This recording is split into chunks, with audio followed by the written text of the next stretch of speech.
Hello mga katigangers. Nandito kami sa Costco kasi day off. Bumili na kami ng ano. Ito, bago ka pumasok kanina sa loob, umorder na ako nito. Kasi pag order mo, medyo matagal. Kasi gagawin nila yan eh. Kasi ang in-order ko, half and half. Ayan. Malaki ito. Ayan. Yung pinapakita ko, ganyang kalaki sa halos parang mesa. Halos kalahati ng mesa.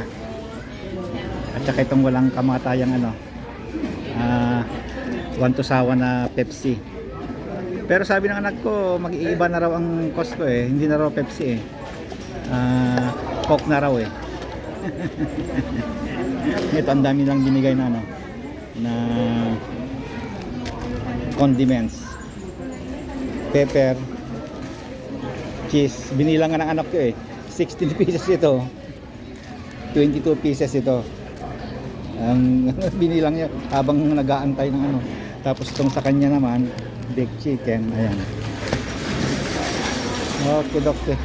Kakain na tayo. Bye bye.